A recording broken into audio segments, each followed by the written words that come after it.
la vitamina D se puede sintetizar, entonces lo que no hay es el precursor de la vitamina D, que es el colesterol.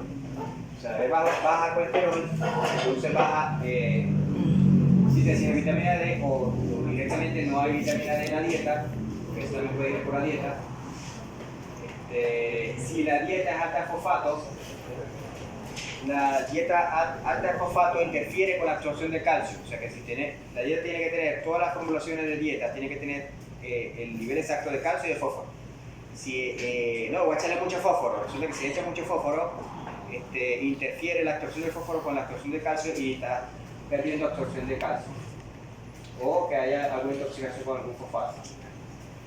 Se produce la mandíbula de goma, que estamos hablando de la, ¿cómo es? Osteomalasa.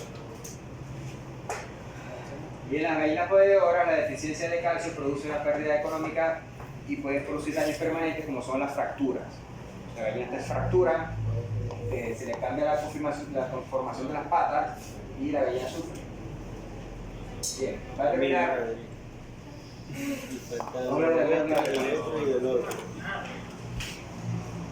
Bien, la glándula adrenal son dos órganos en uno, ¿verdad? Tienen la corteza y la médula.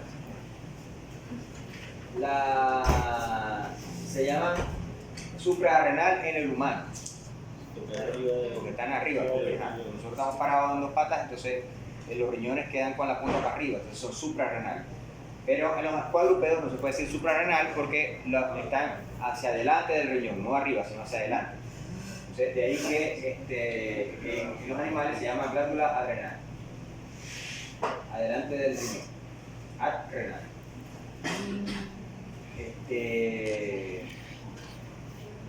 Tiene dos órganos, ahí está la corteza y la médula.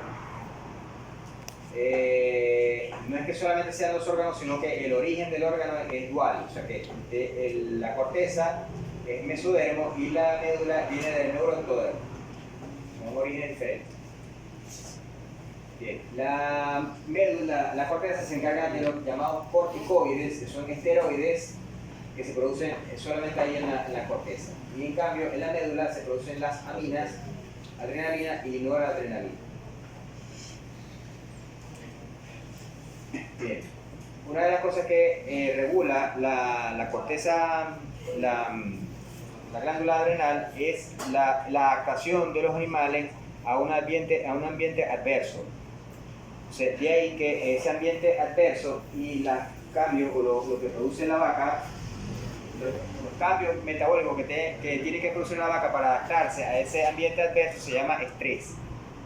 O sea, el estrés, aunque nosotros lo tenemos una connotación negativa, que tengo estrés, porque el estrés no necesariamente tiene una connotación negativa. El estrés es los cambios que debe hacer el cuerpo para adaptarse a una situación, a un cambio en su ambiente o en su ambiente externo o interno, ¿no? Por ejemplo, para la vaca la producción de leche es un ambiente diferente. Un punto adverso si es demasiada la producción de leche y ya está comiendo poco. Se entra en un proceso de estrés. Se tiene que hacer unos cambios para poderse adaptar su cuerpo a esa nueva situación. Entonces, estrés lo que significa es un cambio del cuerpo para adaptarse a un cambio en la situación donde el cuerpo se desenvuelve. Ese cambio puede ser adverso. Entonces, como ese cambio generalmente es adverso, asociamos a la palabra estrés a un cambio por un ambiente adverso. Pero, por ejemplo, el estrés, ese estrés que representa el cambio y el mejor funcionamiento del cuerpo en ese ambiente, no necesariamente negativo. Una vaca que está produciendo leche entra a un estrés porque tiene que ahora una nueva situación que es la lactación, pero eso no es negativo. Necesitamos que la vaca se adapte a ese estrés para que nos dé leche. Entonces, eso es lo que se llama eustrés, o el humano se llama eustrés. Por ejemplo, a los trabajadores se les exige, y ese trabajador cuando se le exige rinde. No sé si han escuchado eso, ¿no? Que yo trabajo bajo presión. Eso quiere decir que para él el ambiente de presión es más bien beneficioso. Pero claro, llega un momento que si la persona deja de comer, se enferma por trabajar, ya no es beneficioso, porque se está alterando por su trabajo, o porque tiene que presentar un examen. Entonces, cuando el ambiente es demasiado negativo y los cambios que tiene que producir el cuerpo produce más bien un daño al propio cuerpo, ese estrés sí es negativo y se llama distrés. Entonces, ¿cuál es el distrés? El distrés es cuando los cambios que tiene que hacer el cuerpo son demasiado extremos y producen daño del propio cuerpo. Eso se llama distrés. Pero los cambios que produce el cuerpo para adaptarse y el cuerpo se adapta y funciona mejor, eso es estrés, se llama eustrés. Claro, esto no es amigo humano, pero también funciona en lo normal. Bien, entonces las glándulas adrenales es adaptar el metabolismo a una nueva situación. Lo que estamos hablando al principio de la clase, que se llamaba como homeoresis. Las hormonas de la glándula adrenal son una de las hormonas que regulan ese cambio de situación, que es la homeoresis. Entonces está las corticoides de la corteza y las catecolaminas de la médula. Y termina el animal adaptándose a la nueva situación, y si esos cambios hacen que el cuerpo se funcione más eficiente, ese estrés es beneficioso. Pero si esos cambios son demasiado extremos y producen alteraciones de enfermedad en el animal, entonces ese estrés se llama distrés. Pero en ambos casos son cambios necesarios que produce el cuerpo para adaptarse a esa nueva situación. Eso fue descubierto en el año 1930, fíjense. Esas alteraciones, porque este señor se daba cuenta que si cuando el perro se asustaba, o sea, que metía un perro en la jaula y le estresaban dándole golpe a la jaula tal, el perro tenía unas reacciones que eran parecidas a cuando agarrar la médula adrenal, molerla y inyectársela a un perro. Entonces él vio que moliendo la médula de la adrenal, haciendo un preparado con eso, y se le inyectaba a un perro, al perro le pasaba lo mismo que si el perro lo metían en una jaula y le daban de palos y lo mojaban, y los mismos cambios que producían, los dos se producían los mismos cambios. Es decir, que él descubrió sin saber que eran hormonas ni nada de eso en esa época, supo que en esa glándula se producían esas sustancias que provocaban esos cambios. Entonces él llamó a eso el síndrome de adaptación, que tiene una fase de alarma y una fase de resistencia. Y al final, si esa fase de resistencia es suficientemente adecuada, el cuerpo funciona mejor, vamos a la adaptación. Pero si esa fase de resistencia es demasiado extrema y el cuerpo se empieza a desgastar, vamos a la fase de agotamiento y a la muerte. Entonces esa corteza adrenal funciona en varias partes, en 3 partes, ¿no? ¿Se acuerdan de histología? Eso lo da muy bien la profesora Chiquillo. Una zona glomerular, una zona fasciculada y una tercera zona que se llama ¿cómo? Reticular. Glomerular, fascicular y reticular. Bien. La zona glomerular, hay una, no sé, esto lo leí, como lo digo Gemini, no sé, que hay una discusión actualmente porque decir que hay 3, en vez de 2, 3.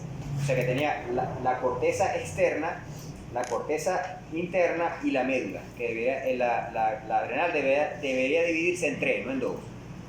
Porque esta zona de aquí, de la zona glomerular, es completamente separada a la zona fasciculada y su función es completamente diferente. Y su regulación también es diferente, porque en esta zona glomerular es donde se producen los mineralocorticoides y en la fasciculada donde se producen los glucocorticoides, y es la estimulada por la ACTH. Mientras que en la reticular se producen glucocorticoides, pero también se producen progesterona, estrógeno y testosterona, ahí en ese sitio. Entonces, por más que el perro esté castrado, el gato esté castrado, va a producir testosterona porque en la zona reticular de la corteza se produce testosterona también. Porque el gato está castrado y sigue peleándose en la calle, porque tiene testosterona de la...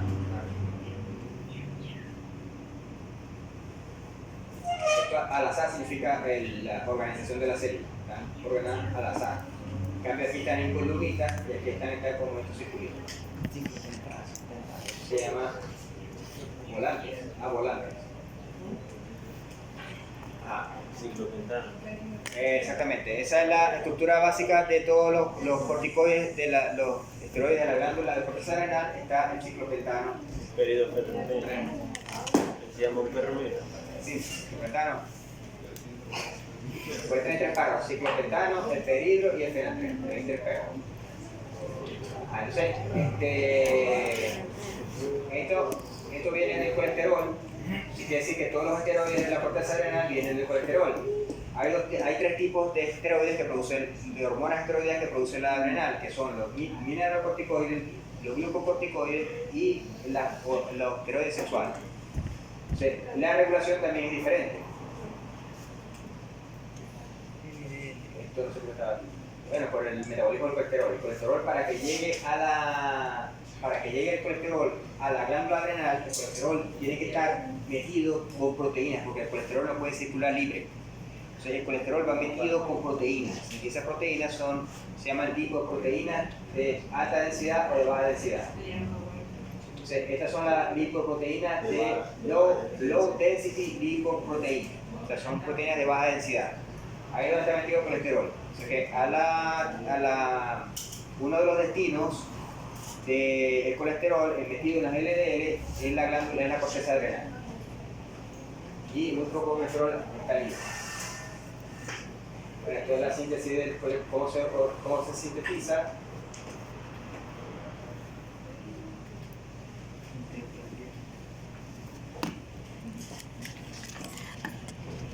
Bien, la regulación de la adrenal. Nuestra adrenalina. Ya. Decíamos que la corteza tiene dos zonas. Estoy llamando aquí Mireya. Entonces, resulta que la región más externa, que era la glomerular, ¿no? Esa región está controlada por el sistema angiotensina, o sea que no tiene que ver con el sistema central. En cambio, la zona media, la fasciculada, está regulada por la CTH. ¿La CTH de dónde viene? De la hipófisis. De la hipófisis. En la hipófisis, para liberar CTH, ¿qué tiene que haber? CRH. El factor liberador de la CRH. Entonces, como ven, están la misma glándula ahí, una al lado de la otra, pero su regulación es diferente. Los mineralocorticoides se regulan por el sistema renina-angiotensina, mientras que en la región media, que es la fasciculada, se regula por el sistema CRH, ACTH, corteza adrenal. Entonces, y la glándula adrenal, para liberar glucocorticoides, tiene también que tener un sensor de la glucosa. Pero fíjense que, a diferencia de la insulina, el control es la glucosa, pero el control es por la glucosa total. En cambio, en la corteza adrenal, el sensor de la glucosa no lo tiene la corteza adrenal, lo tiene el hipotálamo. El hipotálamo, cuando recibe que hay mucha glucosa o que tiene poca glucosa, ella le manda la señal a la hipófisis para que la hipófisis mande la CTH y la CTH mande el glucocorticoide y el glucocorticoide suba la glucosa. O sea que es una función central. Por eso es que estamos hablando de que ese cambio de la glucosa es homeorrético. Ese patrón de secreción se secreta más en la mañanita. Cuando uno se está parando en la mañana, hay una liberación de cortisol. O sea, que no ha desayunado. No mete cortisol para aumentar la posee. Entonces tenemos tres tipos de esteroides en la glándula adrenal. Los mineralocorticoides, que lo describimos en la clase de renal del semestre pasado. Los glucocorticoides, que entonces son unos esteroides que están relacionados con el metabolismo de glucosa. Tratan de subir la glucosa, igual que la insulina, pero de una forma más prolongada su efecto. Y los esteroides sexuales. Y ya lo veremos más en otra parte. Bien. Una de las cosas que tiene por aquí, no sé si lo tendré o no. ¿Cuáles son los glucocorticoides? Hay dos tipos de glucocorticoides. Está el cortisol y la cortisona.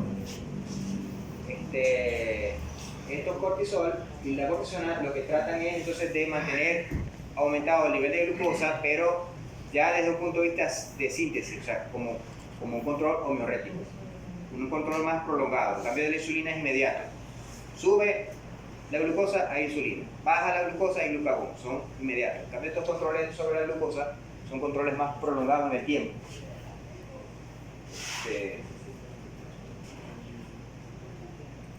No sé si lo puse por aquí, a ver si me sale una lámina sobre eso.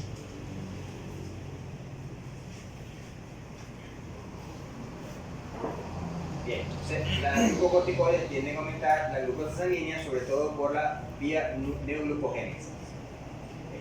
Para que funcione el glucagón tiene que haber ciertos niveles, tienen que estar presentes y no vamos a hablar de la adrenalina, pero ahorita debe ir por ahí. Okay. Lo van a traducir. ¿Cuáles son las acciones de los glucocorticoides? Tienen acciones pro-insulina estáticos en la formación de glucógeno, pero son anti-insulina periféricos, o sea, tratan de subir la glucosa, haciendo que el catabolismo de la grasa y de las proteínas. Entonces, supongamos que un animal esté pasando hambre o esté en producción de leche y no le están alimentando bien la vaca, ella va a tener que producir la glucosa a partir de su cuerpo, ¿verdad? Y la hormona que se encarga de catabolizar su cuerpo para producir glucosa son los glucocorticoides. Por eso que ya el nivel extremo de cuando va a actuar los glucocorticoides es un nivel extremo. Por eso estamos hablando de una hormona que actúa en el estrés y esos cambios extremos que tiene que producir el animal. Un cambio extremo, ¿cuál sería? Empezar a degradar proteínas para buscar glucosa. Es un cambio extremo. Bueno, va a degradar el músculo para producir glucosa. Es un cambio extremo que tiene que hacer la vaca para la producción de leche. Y otra cosa que hace la... ¿Qué está por aquí?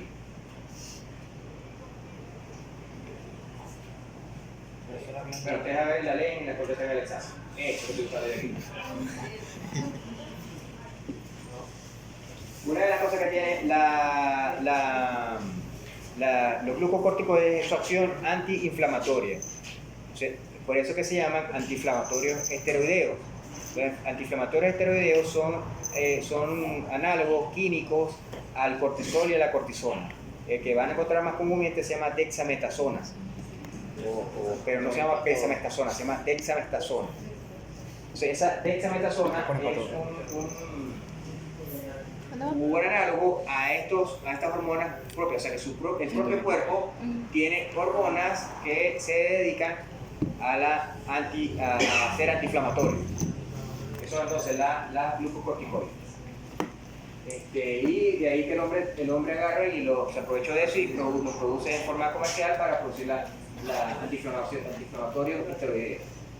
¿Cuál es la acción principal? Es inhibir la fosfolipasa 2, igual que los AINE inhiben esta. Los no esteroideos inhiben esto, solamente va por esta ruta, la ciclooxigenasa 2. En cambio, los esteroideos van por las dos rutas, por la fosfolipasa 2 y por la ciclooxigenasa 2. Por eso que los antiinflamatorios esteroideos son más potentes, porque bloquean las dos rutas de generación de tromboxano, la de la fosfolipasa y la de la ciclooxigenasa. En cambio, los no esteroideos solamente inhiben la de los ciclooxigenasa. Acciones inmunes. También estos cambios de las glucocorticoides tienen que ver con la supresión de las acciones inmunes. O sea, ellos que priorizan la acción de buscar glucosa para la sobrevivencia y le quitan glucosa inclusive al sistema inmune. Por tanto, el sistema inmune se deprime. Por eso es que cuando hay la presencia de glucocorticoides hay disminución del sistema inmune. Les viene un examen y se enferman, les salen espinillas en la cara, ¿verdad? Porque ustedes tienen el alto nivel de cortisol, porque para ustedes el examen es algo nocivo para su cuerpo. O sea, ustedes han administrado, o sea, le han asignado al examen una cuestión de que viene un tigre que te va a comer, y es un examen. Eso el cerebro lo capta, el cerebro animal capta esos pensamientos tuyos de que lo peor que puede haber es un examen, lo capta como una amenaza, y entonces él arranca el sistema de estrés. ¿Cómo arranca el sistema de estrés? Activa la adrenalina y activa los glucocorticoides, porque ese es un tigre que te va a comer, entonces tienes que buscar la forma de salvarte. Eso es un proceso de estrés, y se pasa ya del estrés, se pasa al distrés, todo mediado por los glucocorticoides, por lo tanto, entonces se baja la actividad del sistema inmune y te enfermas. Lo mismo que pasa cuando hay un tratamiento prolongado con esteroides. Si usted le pone a un perro un tratamiento prolongado con esteroides, pone lo que le va a dar una micosis por algún lado. Porque el tratamiento de glucocorticoides prolongado, le baja tanta la defensa y lo primero que atacan son la cándida. Se le da una micosis en la boca, le da una micosis entre las patas, a los micosis en las orejas, a los perros, por producto de los tratamientos con glucocorticoides que son prolongados. Y fíjense esto, retrasa la cicatrización. Entonces, que ustedes ponen un antiinflamatorio esteroidal a un perro que tiene una herida, se le va a retrasar la cicatrización. Osteopenia, ya estos son otros mecanismos. Estos también lo van a ver más adelante con la profesora Verónica, que son los encargados del mecanismo del parto. El surfactante, ¿se acuerdan que es esta palabrita? Sí, están los alveolos. Que dilata los alvéolos, ¿verdad? Entonces el feto, cuando el feto va a nacer, tiene un alto nivel de glucocorticoides, hace que los alvéolos se dilaten y pueda empezar a respirar después de nacer. Se evita que el agua se hunda.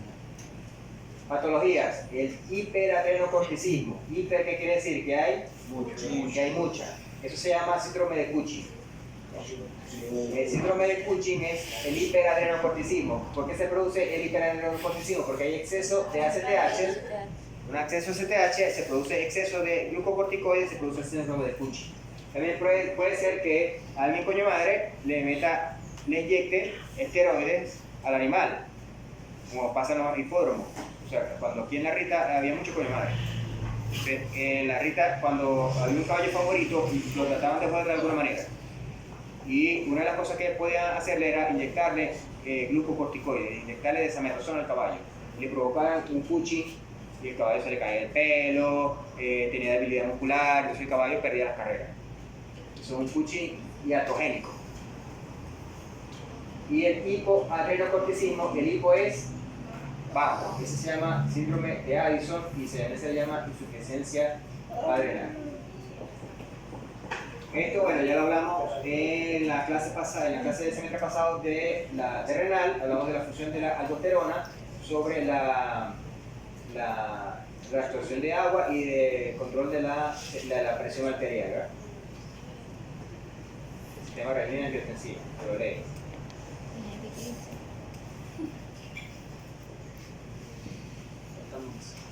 Se lo leen del semestre pasado, bueno, voy a repetir, ya todo se lo di el semestre pasado. La médula, rápidamente, la médula produce adrenalina y noradrenalina. ¿A qué le suena esto? ¿Al parasimpático o al simpático?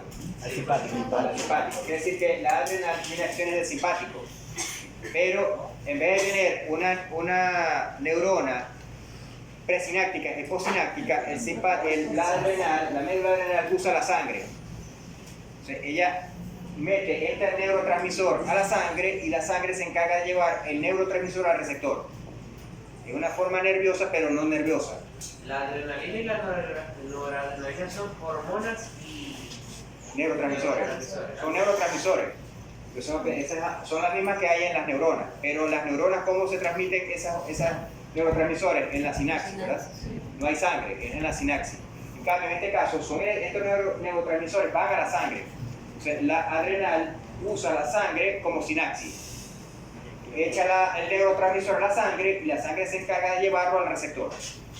Y el receptor tiene las acciones igual de midriasis, piloerección, aumento de la frecuencia cardíaca, aumento de la ventilación pulmonar, todo lo que produce el simpático. Pero en vez de haberlo hecho por los nervios, lo hace con la sangre. Que es lo que pasa cuando usted le llega un malandro con cuchillo, entonces tienen midriasis, hiperventilación, aumento de la frecuencia cardíaca, piloerección, sudan, se les pone la cara roja. Esos son efectos del simpático, pero no vienen de los nervios, sino vienen de la sangre, porque la adrenal se descargó los neurotransmisores a la sangre. Claro, la inervación de eso llega de la médula espinal a la médula adrenal, y de ahí para adelante usa la sangre como sinapsis. En cambio, la vía normal es que llegue la sinapsis, la neurona llegue hasta ahí, y la sinapsis libera aquí el neurotransmisor, no hay sangre. En cambio, liberan ella a la sangre y la sangre se encarga de llevar toda la adrenalina y la noradrenalina al órgano efector. Entonces, eso es lo que se llama la acción de lucha-huida, ¿verdad? Cambios drásticos vasculares en el metabolismo energético, respiratorio y periférico. Lo vascular, ya ustedes saben, ¿verdad? Hay vasodilatación, vasoconstricción periférica, pero vasodilatación interna. Hay vasoconstricción en la piel, pero hay pues la gente se pone pálida porque hay vasoconstricción cutánea, pero hay vasodilatación en los órganos importantes. Disminuye el flujo sanguíneo renal. Hay broncodilatación. Hay aumento del uso de energía, que aquí sería la parte del tema. O sea que la adrenalina está aumentando el consumo de energía por las células. Las células comienzan a producir más ATP porque consumen más energía.